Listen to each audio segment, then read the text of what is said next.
Babala laban sa mga illegal recruiters sa gitna ng tensyon at update sa repatriation ng ating mga kababayan sa Middle East. Ating pag-uusapan kasama si Department of Migrant Workers Undersecretary Bernard Olalia. Yusek Olalia, magandang tanghali po. Welcome back sa Bagong Pilipinas ngayon. Yes, good afternoon po, sir. Good afternoon po sa mga nanonood po at nakikinig sa inyong programa, sir. Okay, Yusek, una po sa lahat, sa ilalim po ng inyong advisory, ano na po ang pinakahuling sitwasyon ukol po sa mga ulat ng illegal recruitment na may kaugnayan po dito sa kaguluhan sa Middle East? Yes po, ang ating pong pinaka-importanteng programa po ngayon para protektahan at patuloy na iligtas ang ating mga OFWs ay yung ating proactive campaigns against illegal recruitment and trafficking in persons po, no? Alam po natin na pag ganito may mga krisis, lalong-lalo na yung nangyayari ngayon sa gitnang silangan, na halos 9,000 na yung napauwi natin na ating mga OFWs, yung tinatawag nating repatriation program natin. Ang una nilang nakikita, siyempre, yung mga online offers ng employment opportunities abroad, no? May makikita sila sa Facebook, meron sa TikTok, at kung ano-ano pang mga social media platforms.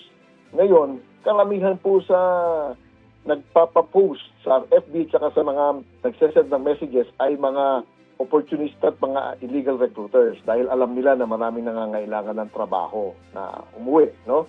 So yung pong aming ginagawa dahil may online surveillance tayo po ay nakakakita ng mga illegal posts at pinapa-take down po natin yon sa FB, sa Meta at saka sa TikTok. Saka tayo po ay naglabas ng advisory para bigyan ng warning yung mga OFWs natin na naghahanap ng trabaho sa abroad na huwag papatol sa mga illegal scams, no? Sa mga online scams. Kasi po, laganap po yan ngayon. Okay. Yusek, para po mas maunawaan at maintindihan pa po ng ating mga kababayan, ano po ba yung karaniwang modus operandi nito mga illegal recruiter at sindikato na sinasamantala nga po itong kasulukuyang sigalot o krisis sa ilang bansa dito sa gitnang silangan? Opo, meron po tayong tinatawag na red flags sa ating mga nakuha na mga modus operandi ng iba't ibang mga illegal recruiters, no? Ang unang red flag dito, kapag kayo ay inoffer ng trabaho at ang ibibigay sa inyo ay hindi working visa, kung hindi tourist visa o kaya student visa, no? Yun ang unang red flag. Sasabihin sa inyo, pinakamadali para makaalis kayo ng Pilipinas at makarating doon sa pupuntahan ninyo ay mag-apply kayo bilang tourist. Bibigyan kayo ng tourist visa, student visa, business visa, visit visa. Ito ay red flag na. Huwag ko kayong papayag dahil ang kausap ninyo ay illegal recruiter, no? Kapag ka ang plano ay hindi naman maging estudyante, ang plano ay hindi naman mag-tourist, ang plano ay hindi naman kumuha ng business doon, ang plano ay talagang magtrabaho, tapos hindi akma ang inyong visa, illegal recruitment po yun. Maliwanag po. Pangalawa, kapag kayo ay sinisigil agad, no? O magpadala ka ng GCash, magpadala ka online, ito yung aming babayaran, meron kung ano-anong mga processing fee dyan, at saka placement fee, ay wag na rin po ninyong patulan. Dahil malamang kayo po ay binibiktima ng isang illegal recruiter.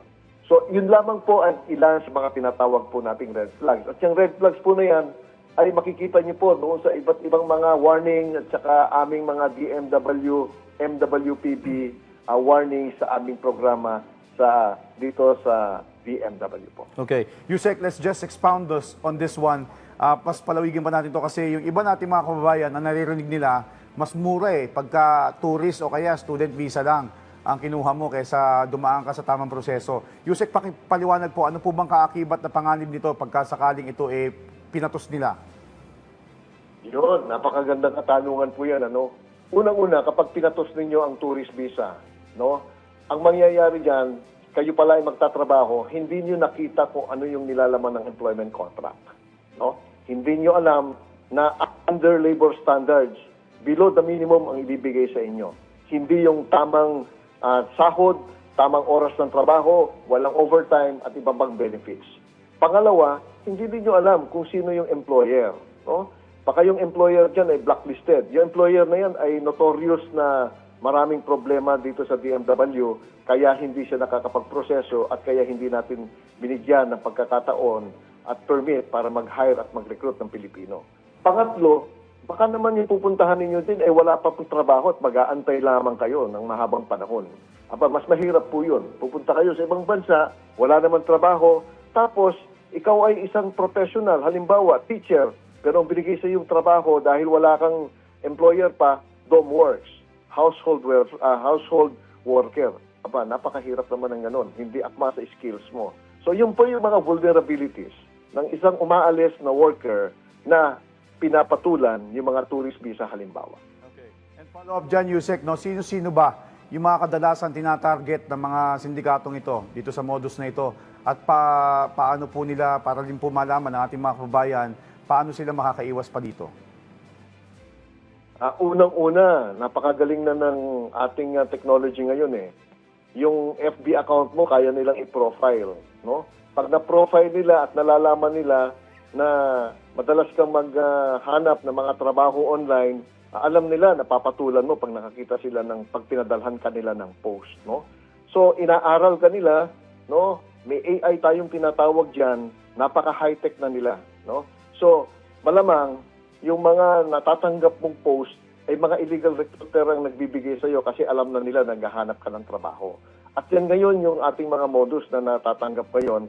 At karamihan talaga online ang panloloko dahil hindi mo nakikita, hindi mo kilala, at saka hindi mo alam na wala naman pala dito sa Pilipinas yung kausap mo. Pag pinatulan mo, hindi na natin alam kung nasaan siya, paano natin hahabulin, paano natin ipapakulong, at paano tayo makakakuha ng hustisya. Okay. And Yusek, paki-reiterate at pakibigyan din po gaano po kahalaga na dumaan lamang sa mga lisensyadong recruitment agencies at paano din po mabeberipika ng publiko kung lehitimo po ba ang isang job order o agency.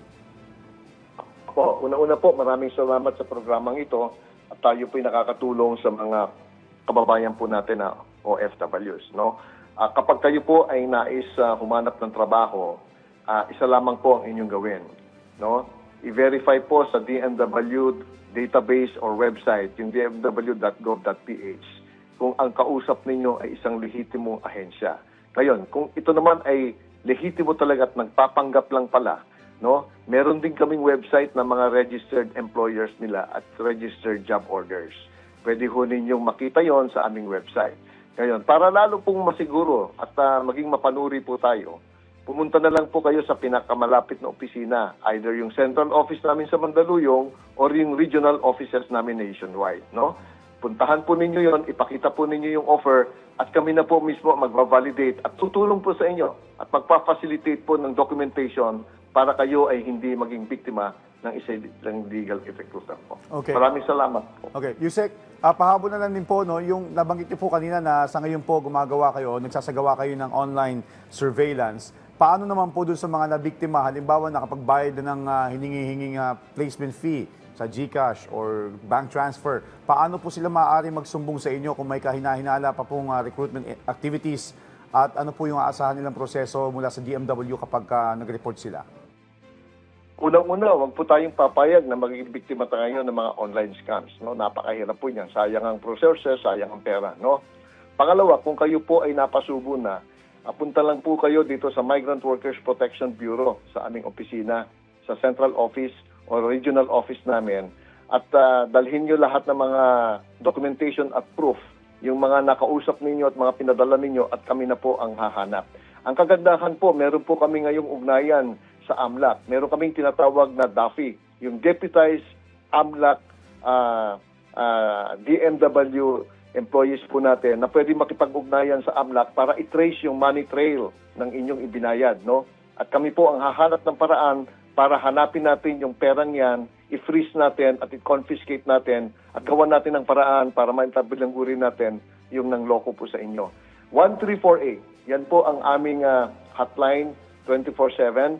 Ngayon, dito naman po sa aming meron kaming mwpb at dmw.gov.ph, no? Nandoon po sa website ang contact at email po ng aming Migrant Workers Protection Bureau, ang focal office po para sa kampanya natin sa illegal recruiter at traffickers po. Okay, Yusek, samantalahin ko na rin po yung pagkakataon na ito. Hingi na rin po kami ng update sa iba pang detalye sa repatriation ng ating mga kababayan na patuloy nga pong naapektuhan itong tensyon sa Middle East. Yes, halos mag-siyam na libo na, no? Mahigit 8,800 or 900 na yung napauwi natin dulot ng sigalot sa Middle East. At ang pinaka-importante dito, meron tayong tinatawag na NRN, National Reintegration Network, na kung saan hindi lamang DMW ang nakalagay, ang kasama dyan, kundi iba't ibang ahensya na tutulong para mabigyan ng magandang kabuhayan ang ating mga umuuwing OFWs. No? Marami po kaming programa dyan at pwede po nating talakayin yan sa susunod pong mga pagkakataon. Pero pinaka-importante po, ang government natin, ang ating administrasyon ay nakatutok, nakahanda, nakasuporta sa mga OFWs po natin sa buong mundo, nanunumbalik, pabalik, papunta po sa iba't ibang destination countries. Okay. On a lighter note, Yusek, kamustahin din po namin yung naganap na Labor Day Overseas Job Fair. Ilan po yung mga na-hire on the spot? Yeah, ang Labor Day Job Fair po natin, tuloy-tuloy po yan. No? Hindi lamang po nung May 1 at saka sa ngayon po, nationwide po, may mga iba't ibang mga schedule tayo sa iba't ibang mga region. Nakikipag-ugnayan po tayo sa mga LGU, sa PESO, at saka sa iba't ibang ahensya tulad ng DOLE at yung ating overseas, no? Both local and domestic. Ang hard on the spot, sigurado po yun pagka domestic kasi mabilis lang po ang proseso. Sa overseas po, meron kaming Committee on Alternative Livelihood, yung CALMI na tinatawag po namin. At yun po, pinapadala namin yung mga skill application at ang Yusek? Alright, mukhang naputol si Yusek Olalia. Balondato, maraming salamat po sa inyong oras. Department of Migrant Workers, Undersecretary Bernard Olalia.